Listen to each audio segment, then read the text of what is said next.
Mi nombre es Pablo, y esta es mi historia, una jornada de transformación y fe. Nací como Saúl en Tarso de Cilicia, una ciudad de rica cultura y educación. Soy judío de la tribu de Benjamín y ciudadano romano por nacimiento. Mi educación fue rigurosa y distinguida.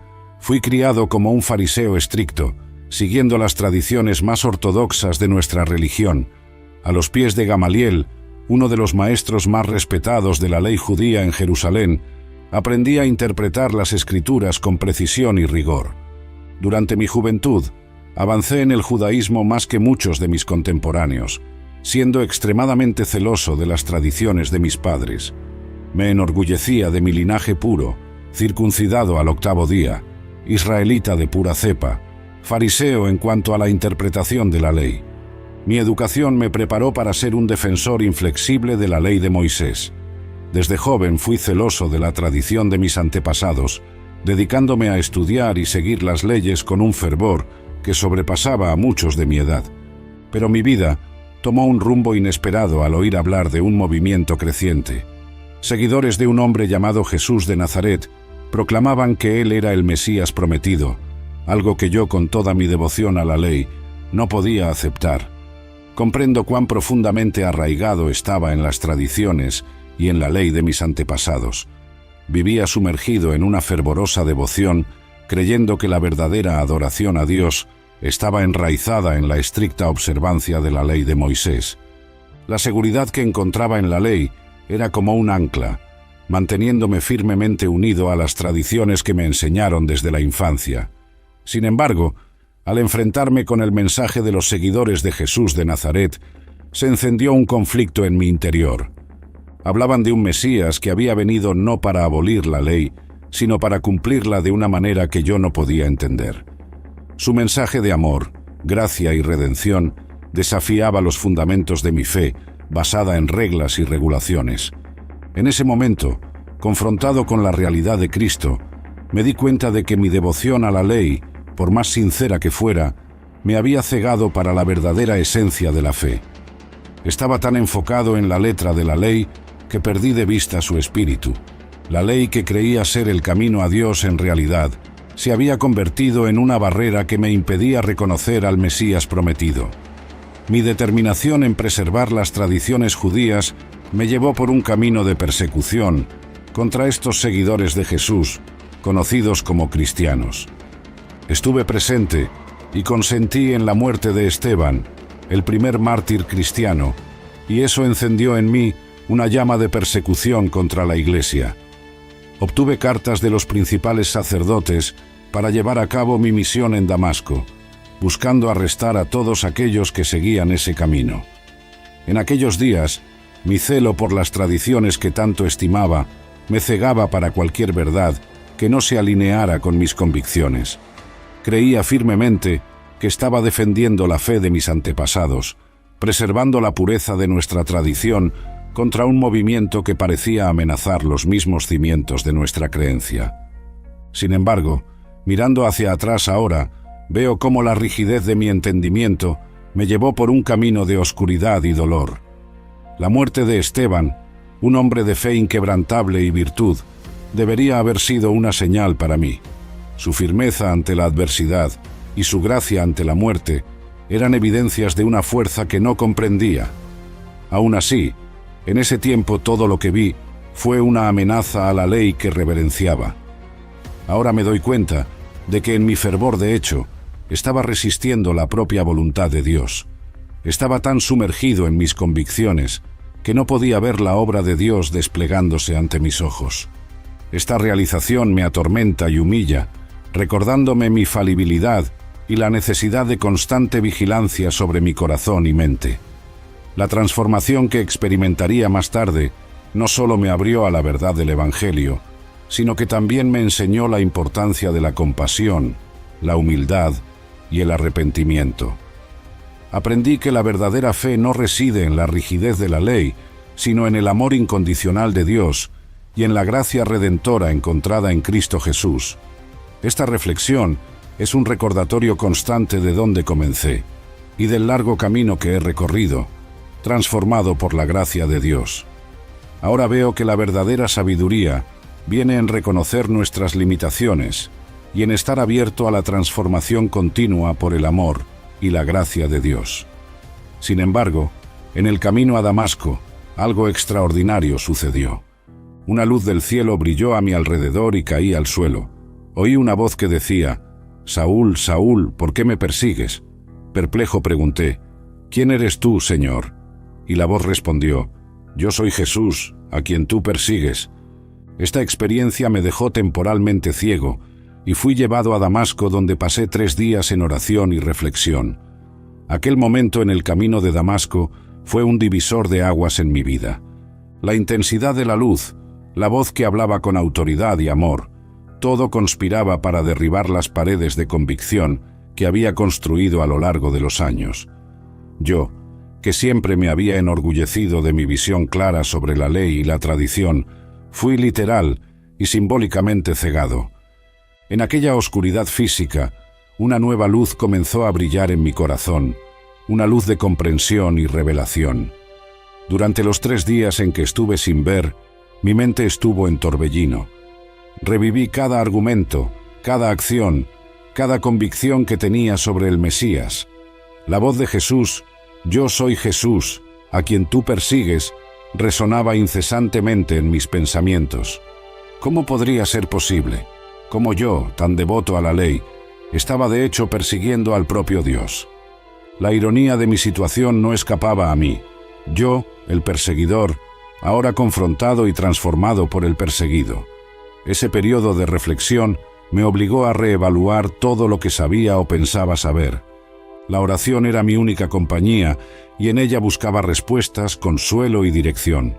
Lentamente, la resistencia que tenía comenzó a desmoronarse, dando lugar a una fe naciente pero aún frágil.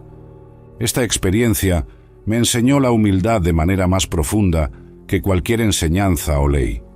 Aprendí que la verdadera sabiduría y conocimiento vienen cuando estamos abiertos a ser transformados, incluso cuando eso significa desistir de todo lo que pensábamos que era correcto. Fue una lección de entrega y confianza, de aceptar que los caminos de Dios son insondables y que su gracia es suficiente para transformar incluso el corazón más endurecido. Mirando hacia atrás, veo ese momento como el nacimiento de un nuevo Saúl, que pasaría a ser conocido como Pablo. Fue el inicio de una jornada de fe inquebrantable, de una misión que iría más allá de las fronteras de mi nación y tradición, alcanzando a gentiles y judíos, reyes y esclavos, hombres y mujeres, uniéndolos bajo el mismo mensaje salvador de Cristo. Aquel encuentro en el camino de Damasco fue la prueba de que incluso en los momentos más improbables, Dios puede intervenir y cambiar el curso de una vida para siempre. Fue Ananías, un discípulo de Jesús en Damasco, quien vino a mí, impuso sus manos sobre mí, y de inmediato recuperé la vista. Ananías me dijo que Dios me había elegido para conocer su voluntad, ver al justo y oír la voz de su boca. Fui bautizado y comencé a predicar en las sinagogas que Jesús es el Hijo de Dios, algo que confundía a todos los que me conocían antes, pues sabían de mi fervor en perseguir a los seguidores de Cristo. Mi estancia en Damasco no duró mucho tiempo. Las autoridades judías, enfurecidas por mi cambio y mi predicación, conspiraron para matarme. Vigilaban día y noche las puertas de la ciudad para capturarme, pero los discípulos me ayudaron a escapar, bajándome por la muralla en una canasta durante la noche, una humillante pero necesaria huida que nunca olvidaré. Mi conversión marcó el inicio de mi misión. Pasé algún tiempo en Arabia y luego volví a Damasco. 3 años después de mi conversión, fui a Jerusalén para conocer a Cefas, Pedro, y permanecí con él 15 días. También conocí a Santiago, hermano del Señor. Mi predicación en Jerusalén causó agitación y los hermanos me llevaron a Cesarea, de donde partí hacia Tarso.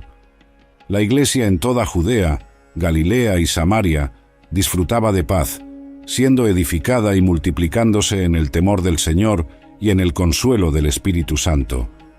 A medida que reflexiono sobre los primeros años tras mi conversión, los veo como un periodo de profunda transformación y preparación.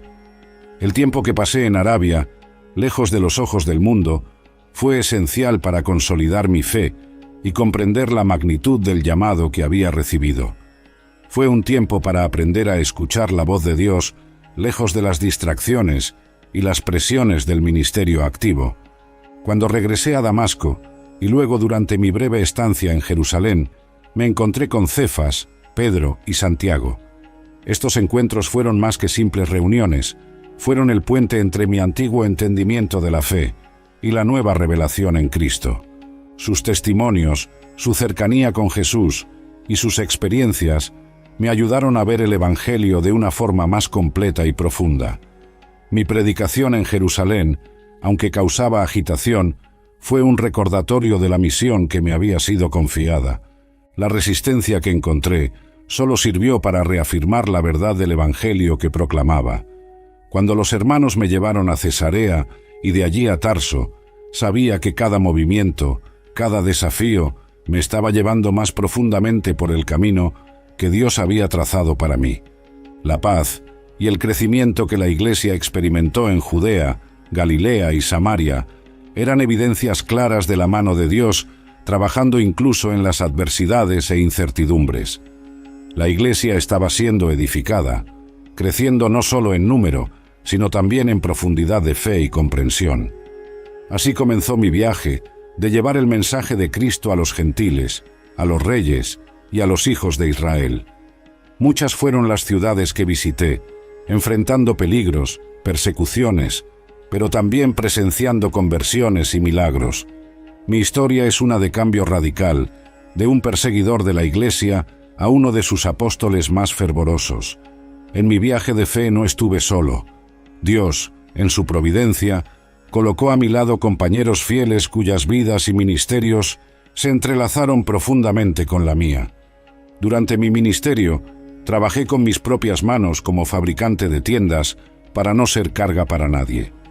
Este oficio, que aprendí en mi juventud, me permitió ser independiente económicamente mientras predicaba el Evangelio, algo de lo que siempre me he enorgullecido. Uno de esos preciosos compañeros fue Bernabé, un hombre de ánimo y fe genuina.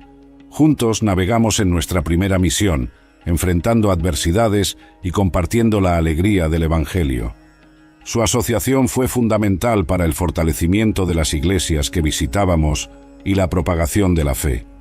Juan Marcos, aunque nos dejó durante nuestra primera misión, más tarde se convirtió en un colaborador valioso.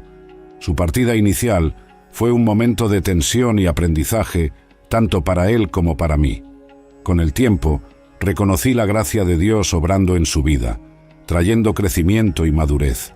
Se convirtió en un ayudante confiable, cuya contribución fue vital para mi ministerio. Lucas, el amado médico, fue más que un compañero de viaje, fue un cronista fiel, cuyos registros detallados sobre la expansión de la Iglesia en los Hechos de los Apóstoles son un testimonio de la obra de Dios entre nosotros. Su presencia no solo aportó cuidado físico en las muchas enfermedades y dificultades que enfrenté, sino también un profundo apoyo espiritual y emocional. No puedo dejar de mencionar a Priscila y Aquila, una pareja que personifica la dedicación y el servicio al Señor. Ellos no solo me acogieron en su casa, sino que también fueron pilares en las comunidades por donde pasaban, enseñando y fortaleciendo la fe de los hermanos. Su casa en Éfeso se convirtió en un centro de reunión y adoración, un verdadero faro para la iglesia primitiva. Cada uno de estos hermanos y hermanas en Cristo desempeñó un papel crucial en mi vida y ministerio. Fueron más que colegas de trabajo, fueron amigos leales, hermanos y hermanas en la fe, compañeros de batalla en las luchas y alegrías del servicio al Señor. Juntos enfrentamos persecuciones, superamos desacuerdos y celebramos muchas victorias en el Señor. Sus vidas entrelazadas con la mía son un testimonio de la gracia de Dios que opera a través de la unidad y diversidad del cuerpo de Cristo. Mi misión me llevó a muchos lugares, esparciendo el mensaje del Evangelio. En Antioquía, junto con Bernabé, fuimos separados por el Espíritu Santo para la obra a la que Dios nos había llamado. Un momento crucial en mi ministerio ocurrió en Jerusalén, donde se convocó un concilio para determinar si los gentiles convertidos debían ser circuncidados y obligados a seguir la ley de Moisés. Junto con Bernabé, defendí firmemente que la salvación viene solo por la fe en Cristo, no por la observancia de la ley. Tras intensas discusiones, Santiago, Pedro y los demás líderes acordaron que los gentiles no necesitaban ser circuncidados, imponiendo solo algunas restricciones básicas. Esta decisión fue crucial, afirmando que la gracia de Cristo, no la ley, es el fundamento de nuestra fe. Sin embargo, tiempo después en Antioquía, tuve que enfrentar a Pedro directamente. Él, que había comido libremente con los gentiles, comenzó a separarse de ellos cuando llegaron algunos judíos de Jerusalén. Su hipocresía amenazaba la verdad del Evangelio, y lo confronté públicamente, recordándole que somos justificados por la fe en Cristo, no por las obras de la ley. Así partimos en nuestra primera misión, navegando hacia Chipre y luego atravesando Asia Menor. En cada ciudad predicaba en las sinagogas, las plazas y las casas, enfrentando tanto la aceptación como el rechazo e incluso la persecución violenta. Recuerdo Listra, donde tras curar a un hombre cojo de nacimiento, la multitud comenzó a adorarnos como si fuéramos dioses. Pero poco después fui apedreado y dejado por muerto. Sin embargo, por la gracia de Dios me levanté y continué mi viaje. Esta resiliencia se convirtió en un tema recurrente en mi ministerio. A través de muchas tribulaciones, debemos entrar en el reino de Dios. Durante mi segunda misión, acompañado por Silas, tuve una visión de un hombre macedonio pidiendo ayuda. Siguiendo esa visión, fuimos a Macedonia, llevando el Evangelio a Europa. En Filipos, fuimos encarcelados tras exorcizar un espíritu de adivinación de una joven. Incluso en la cárcel, la fe prevaleció, y un terremoto abrió las puertas de la prisión, llevando a la conversión del carcelero y su familia. La visión del hombre macedonio fue más que un simple llamado geográfico. Fue una invitación a entrar en una nueva dimensión de mi misión, llevando la buena nueva a tierras lejanas. Macedonia representaba no solo un nuevo campo de trabajo, sino también un nuevo conjunto de desafíos y oportunidades para el Evangelio. La prisión en Filipos fue uno de esos desafíos inesperados. Al principio podría parecer como otro revés, una barrera en la propagación de la fe. Sin embargo, en esa oscura celda de prisión, descubrí una verdad que definiría mi ministerio. La fe no está limitada por cadenas o paredes de piedra. Incluso encarcelados, Silas y yo cantábamos alabanzas a Dios, demostrando que la verdadera libertad reside en el Espíritu y no puede ser aprisionada. El terremoto que abrió las puertas de la prisión fue un milagro, sí, pero el verdadero milagro fue la transformación en el corazón del carcelero y su familia. Su conversión fue un poderoso recordatorio de que Dios obra en todas las circunstancias, transformando incluso los momentos más sombríos en oportunidades para que la gracia y la redención se manifiesten. Esta experiencia en Filipos me enseñó a mirar más allá de las apariencias inmediatas. En cada obstáculo ahora veo una oportunidad, en cada oposición una chance para que el poder de Dios se revele, en cada prisión, sea literal o metafórica, una puerta a la verdadera libertad en Cristo. Mi viaje continuó por Tesalónica, Berea, Atenas y Corinto, donde pasé 1 año y medio enseñando la palabra de Dios. Las reacciones variaban. Algunas ciudades me recibieron bien, otras resistieron fuertemente. En Atenas, en el Areópago, declaré el Evangelio al pueblo y a los filósofos, hablando sobre el Dios desconocido que ellos adoraban sin conocer. En mi tercera misión, pasé un tiempo significativo en Éfeso, donde la palabra del Señor creció poderosamente y prevaleció. Se produjeron milagros y muchos se convirtieron, abandonando sus prácticas mágicas e idolatría. Pero el mensaje del Evangelio también trajo oposición, especialmente de aquellos que lucraban con la fabricación de ídolos de plata de Diana. A lo largo de mis viajes, Dios me ha concedido visiones y revelaciones extraordinarias. En una ocasión fui arrebatado hasta el tercer cielo, ya sea en el cuerpo o fuera del cuerpo, no lo sé. Solo Dios lo sabe. Allí escuché palabras inefables que no me es permitido expresar. Para evitar que me enalteciera por estas revelaciones sublimes, me fue dado un aguijón en mi carne, un mensajero de Satanás que me abofetea. 3 veces rogué al Señor que lo quitara de mí, pero Él me respondió: «Bástate mi gracia, porque mi poder se perfecciona en la debilidad». Este espino, sea cual fuere su naturaleza, me ha enseñado a depender completamente de la gracia de Dios.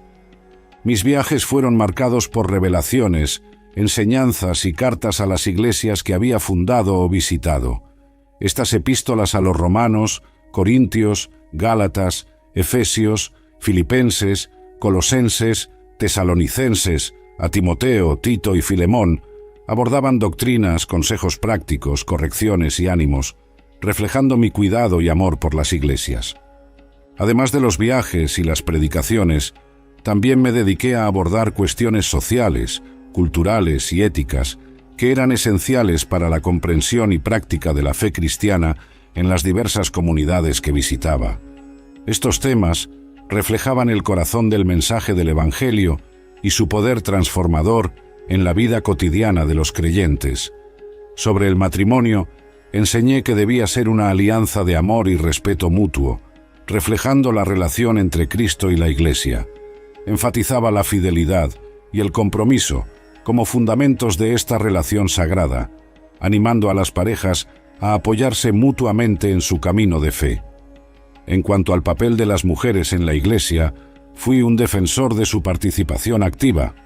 Recordaba a las comunidades cómo mujeres como Priscila desempeñaban roles significativos en el ministerio.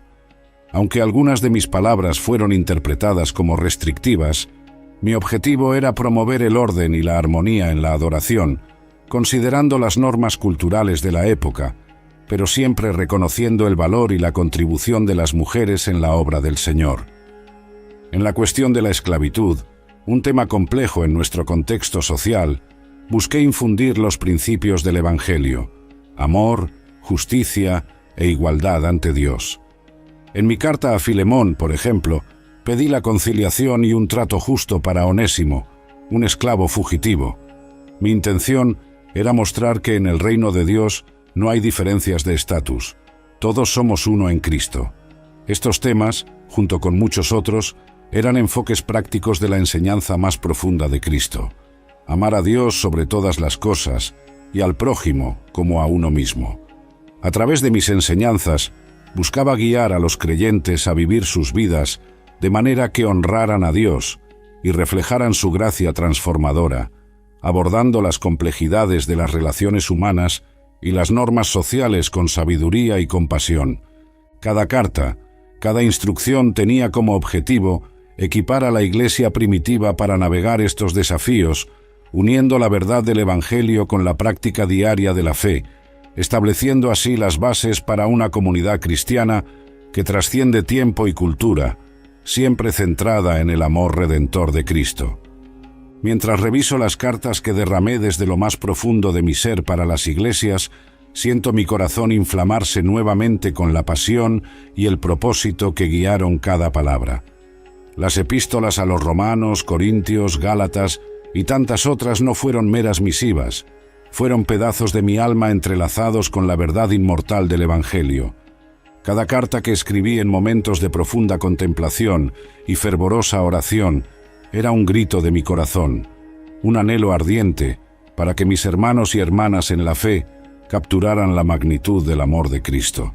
Ansiaba que cada palabra trascendiera el papel, tocara sus corazones y transformara sus vidas, así como la mía había sido transformada.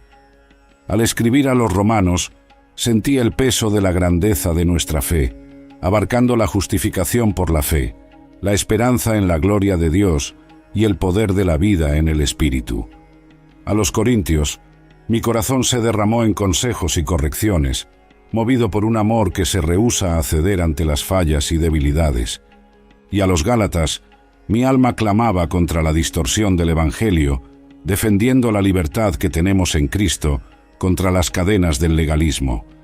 Cada iglesia a la que escribí ocupaba un lugar único en mi corazón. Sus luchas eran mis luchas, sus alegrías mis alegrías. Mis palabras buscaban ser un faro para guiarlos, un bálsamo para curarlos, una espada para defenderlos y un abrazo para consolarlos. En cada línea procuraba infundir la fuerza que encontré en mi propia debilidad, la esperanza que brilló en medio de la desesperación y el amor inquebrantable que supera todas las barreras. Miro ahora hacia esas cartas esparcidas como semillas al viento, alcanzando lugares que mis pies nunca pisaron, y veo el poder transformador de la palabra de Dios. Se han convertido en algo más de lo que jamás pude imaginar, un legado vivo, respirando a través de los siglos, tocando incontables vidas, moldeando la fe y el destino de generaciones. Me siento humilde y al mismo tiempo exultante.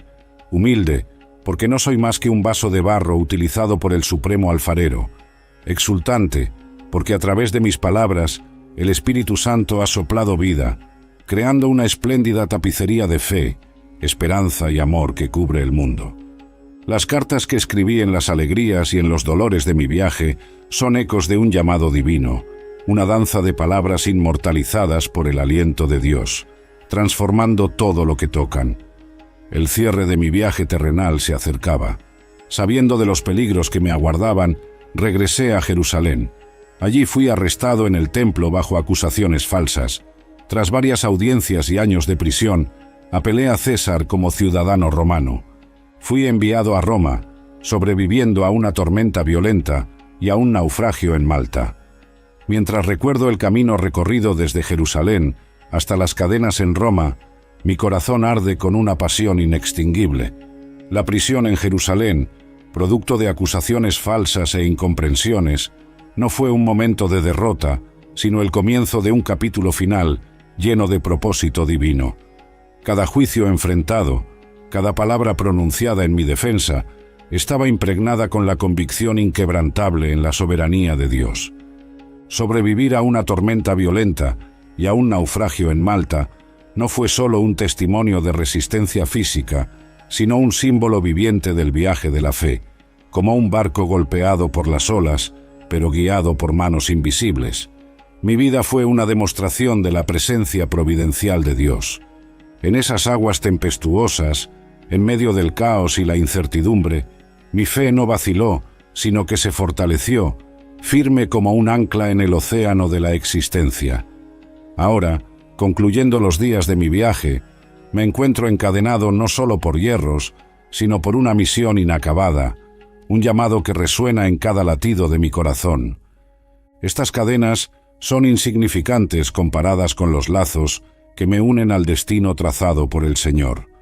En cada susurro de oración, en cada línea escrita en las epístolas a las iglesias, siento la presencia ardiente del Espíritu, transformando mi cautiverio en una cámara de revelaciones divinas. Miro hacia atrás, no con pesar o tristeza, sino con una sensación de asombro y admiración. Asombro ante la magnitud del plan de Dios que usó a un hombre imperfecto como instrumento de su perfecta voluntad. Admiración por cómo cada dificultad, cada dolor, cada lágrima derramada fue utilizada para tejer una gloriosa tapicería de redención y esperanza. En Roma, permanecí bajo arresto domiciliario durante 2 años, predicando el reino de Dios y enseñando acerca del Señor Jesucristo con toda osadía y sin impedimento. Aunque encarcelado, continué escribiendo cartas, fortaleciendo a las iglesias. Durante estos 2 años en Roma, aunque confinado a una casa, mi alma nunca se sintió tan libre. Aquí, en la capital del imperio que gobierna el mundo conocido, me encontraba encadenado, pero paradójicamente es aquí donde mi misión alcanzó uno de sus puntos más fructíferos.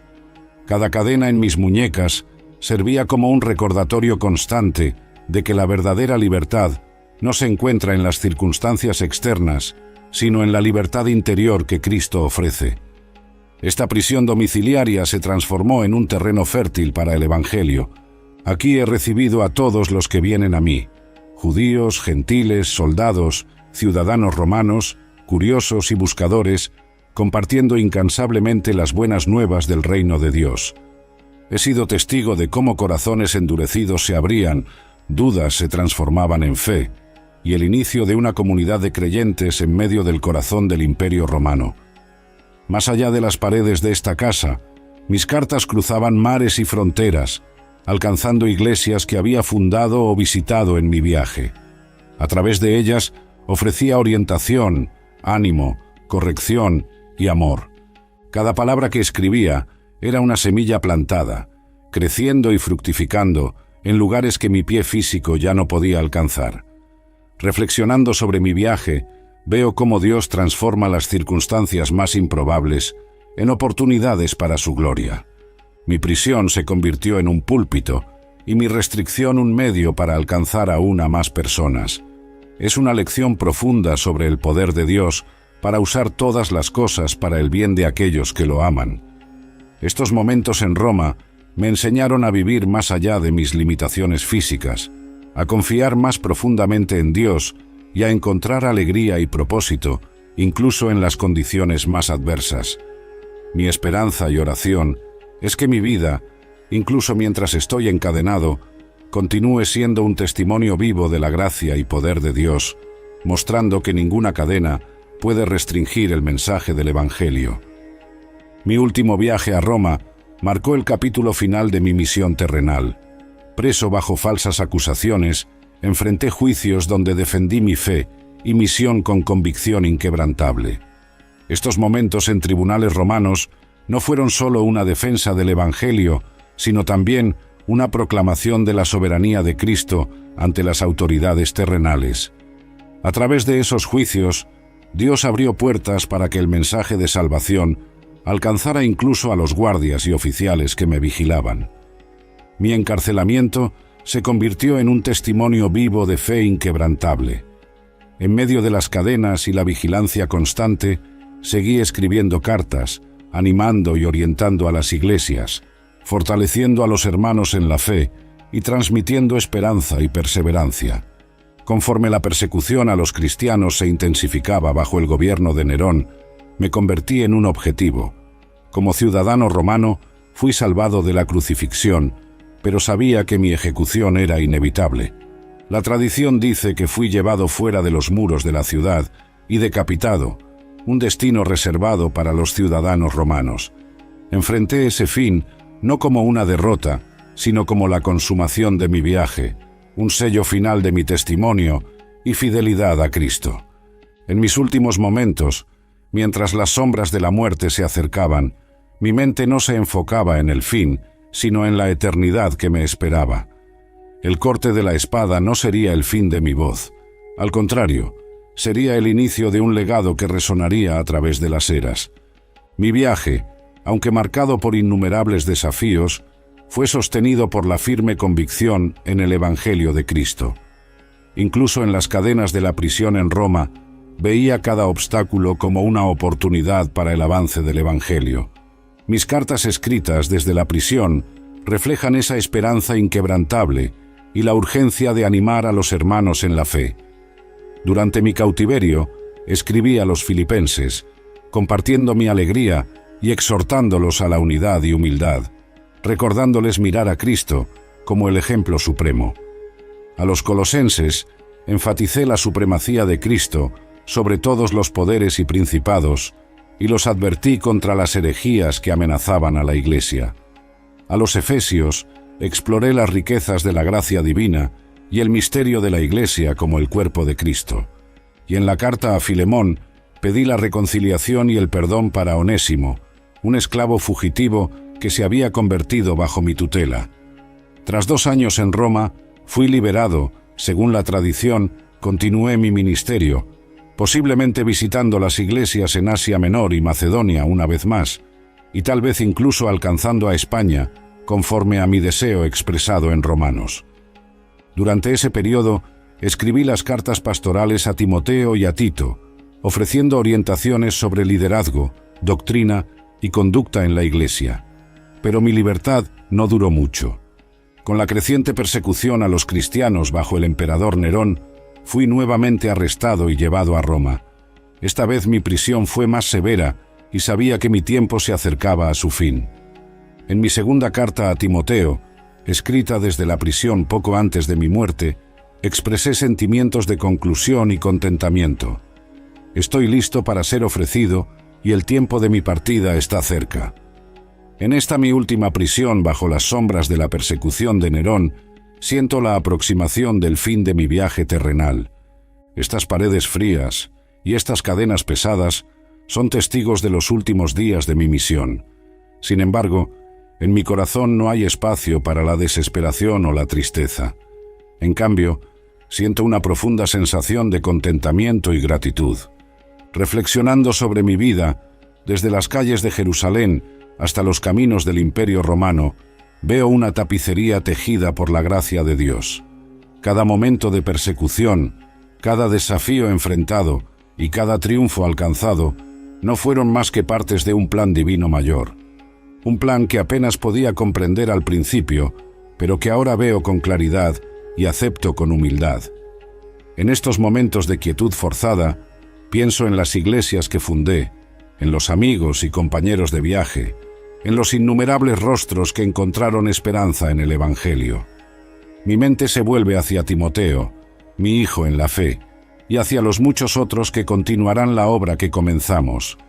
En mi segunda carta a Timoteo, busqué transmitir esa urgencia, ese llamado a perseverar, a pesar de las adversidades. Ahora entiendo que mi vida, con todas sus vueltas y revueltas, fue un testimonio no de mi fuerza o sabiduría, sino del poder transformador y sostenedor de Cristo. Las palabras, estoy listo para ser ofrecido, y el tiempo de mi partida está cerca, son el eco de una vida vivida no para mí, sino para aquel que me llamó.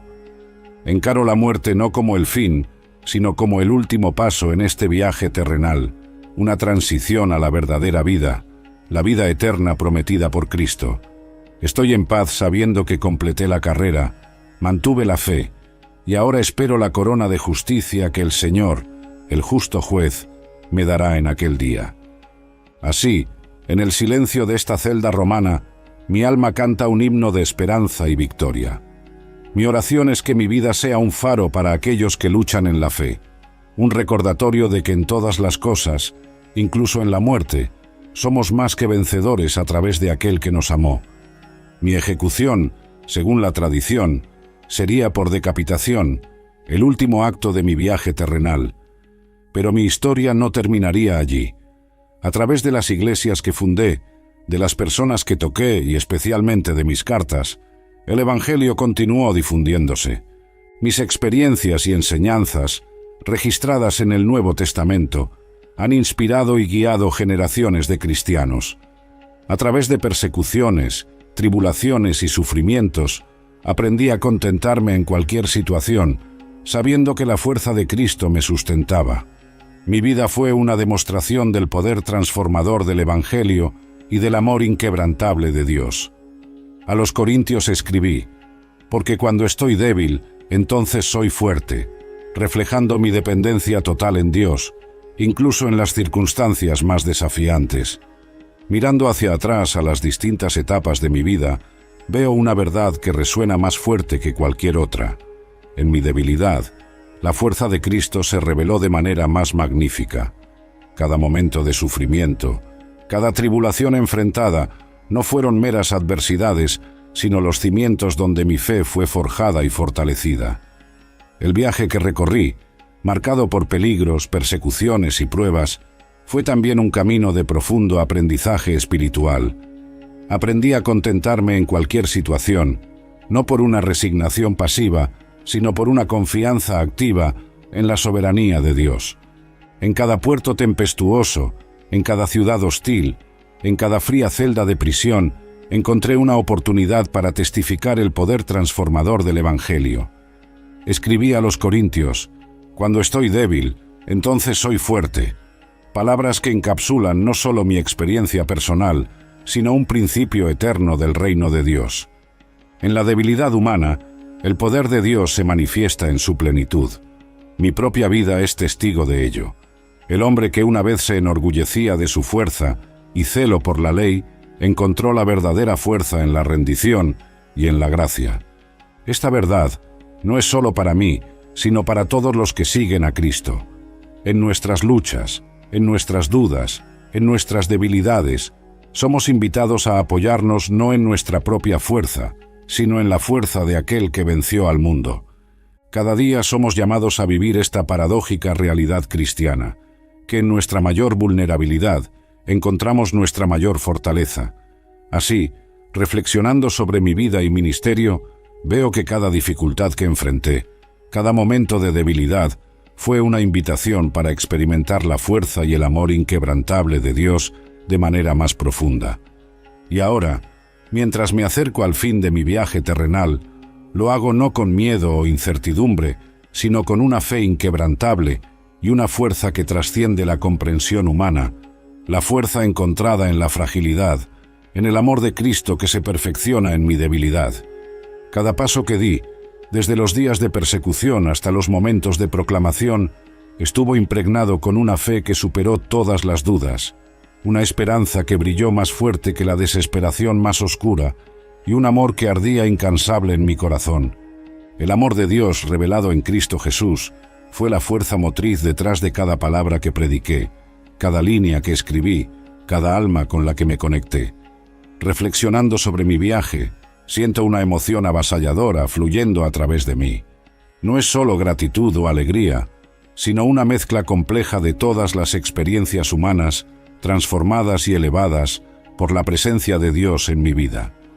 Desde aquel momento transformador en el camino de Damasco hasta mis últimos días, cada respiración que tomé fue un testimonio del increíble poder redentor de Dios.